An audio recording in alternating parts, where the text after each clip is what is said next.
آج اس جن کی اصل کہانی آپ کو بتائیں گے جس نے پوری دنیا میں مصائب کربلا کو عام کیا۔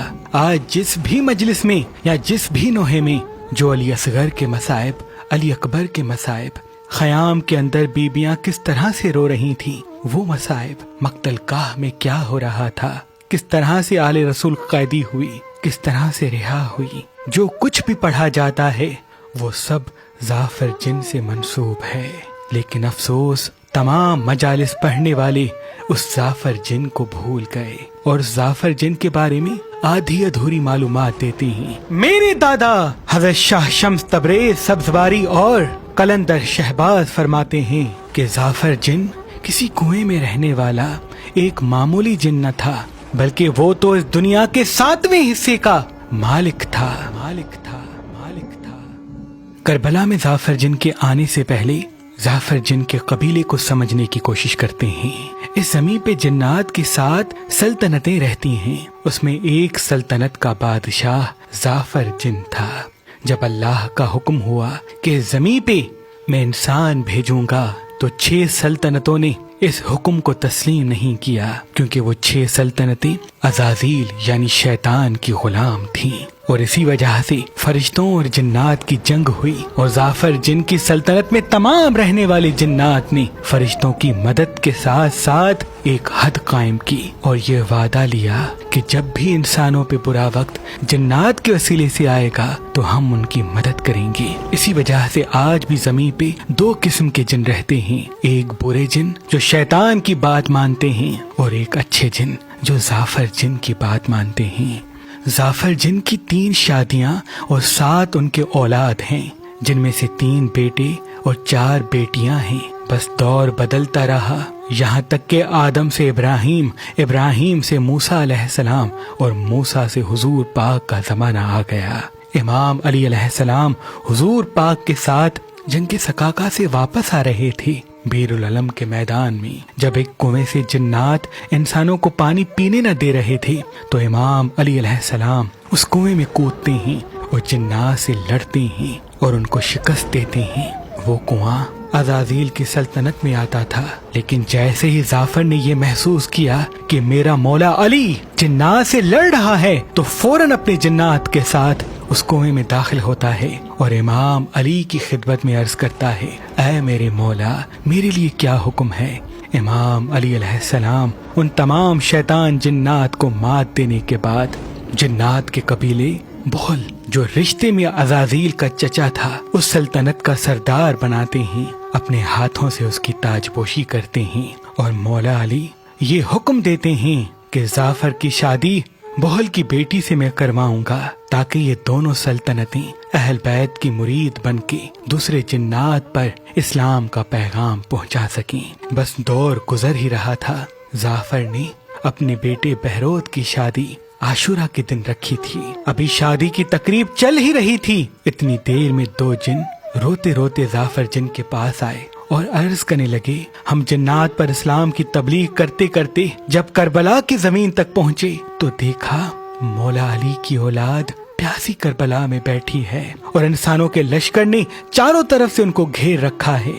ظافر جن نے جیسے ہی مولا حسین کی غربت کو محسوس کیا، اپنی پوری سلطنت کے ساتھ فوراً کربلا پہنچتے ہیں۔ جب کربلا میں ظافر آئے تو وہ 9 محرم کا دن تھا۔ آپ نے 7 مقامات پر امام حسین علیہ السلام سے اجازت طلب کی۔ پہلا مقام 9 محرم کے دن فجر کا وقت، جب امام حسین فجر کی نماز پڑھ رہے تھے اور وہاں ظالم امام حسین کو قتل کرنے کی تیاری کر رہے تھے۔ ظافر جن دست ادب کو جوڑ کے عرض کرتا ہے اور کہتا ہے، اے میرے مولا حسین، میں 2 سلطنتوں کو ساتھ لے کے آیا ہوں، مجھے حکم دیں، یزید کی تمام فوج کو فنار کرتے ہیں۔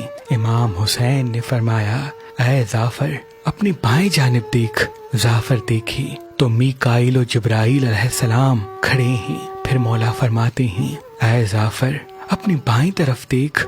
ظافر دیکھے حضرت اسرافیل و عزرائیل علیہ السلام کھڑے ہیں اور وہ کہتے ہیں، مولا حکم دیں، ہم ابھی قیامت لاتے ہیں۔ امام حسین نے سب کے لیے فرمایا، اے ظافر یہ صبر کا امتحان ہے، شجاعت کا نہیں۔ میرے خون کے بعد ہی انسان اسلام کی اہمیت کو سمجھیں گے اور میرے نانا حضرت محمد مصطفیٰ صلی اللہ علیہ وآلہ وسلم کی نبوت کا اقرار کریں گے۔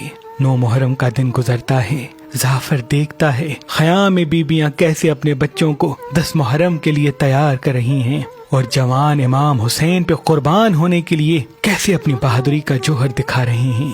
بس 10 محرم کی رات جعفر جن پھر روتے روتے امام حسین کے پاس آتے ہیں۔ امام حسین ان کو اجازت نہیں دیتے۔ جیسے ہی 10 محرم کا سورج طلوع ہوتا ہے، علی اکبر اذان دیتے ہیں، فوج یزید نماز میں حملہ کرتی ہے، جعفر جن دوڑتے ہوئے آتے ہیں۔ امام حسین اجازت نہیں دیتے۔ بس ایک ایک اہل بیت کے ماننے والا خاندان کا جوان شہید ہوتا جاتا ہے۔ امام حسین جعفر کو اجازت نہیں دیتے۔ جب بی بی سکینہ نے جناب عباس کو پانی کا کہا، جعفر جن دوڑتا ہوا امام حسین کے پاس آتا ہے اور کہتا ہے مولا مجھے حکم دیں، یہ نہر آپ کے خیمے کی طرف لے کے آتا ہوں۔ امام حسین نے جعفر کو کہا، اے جعفر کیا چاہتے ہو کہ میرے نانا کی امت حوض کوثر سے محروم رہے؟ جعفر تڑپتا رہتا ہے، جناب عباس کی لاش پہ گریا کرتا ہے، جنگ کا ایک ایک منظر دیکھتا جاتا ہے اور چیختا جاتا ہے، بار بار گرتا ہے، بار بار اٹھتا ہے۔ بس ایک مقام ایسا تھا جب جعفر کو یہ لگا کہ اب مجھے اجازت ملے گی، جب علی اکبر گھوڑے پہ سوار ہو کے میدان کی طرف جا رہے تھے اور امام حسین علیہ السلام اپنے بیٹے اکبر کو حسرت کی نگاہ سے دیکھ رہے تھے، جعفر خاموشی کے ساتھ امام حسین کے قدموں میں بیٹھ جاتا ہے اور کہتا ہے مولا یہ آپ کا وہ بیٹا ہے جس کے لیے بار بار آپ اللہ سے دعا مانگتے تھے کہ مجھے رسول کا ہم شکل عطا کر، آج وہ میدان میں کھڑا ہے، مولا مجھے اجازت دیں۔ امام حسین فرماتے ہیں میں نے اللہ کے دین کے لیے اپنا اکبر قربان کر دیا۔ بس جیسے ہی جناب اکبر کو برچھی لگتی ہے، امام حسین دوڑ کے شہزادے کی لاش پہ پہنچتے ہیں، ایک ہاتھ برچھی پہ رکھ کے جیسے ہی اللہ کا نام لے کے نکالتے ہیں، جعفر تڑپنے لگتا ہے اور امام حسین کے ہاتھوں پہ علی اکبر کا کلیجہ ہوتا ہے۔ بس مولا آخری حجت تمام کرنے کے لیے فوج یزید سے مخاطب ہو کے کہتے ہیں، حل من ناصر ینصرنا، ہے کوئی مجھ غریب کی مدد کرنے والا؟ جعفر اجازت طلب کرتے ہیں، مولا حسین فرماتے ہیں میری یہ صدا صرف انسانوں کے لیے ہے۔ اتنی دیر میں 6 ماہ کا معصوم علی اصغر اپنے آپ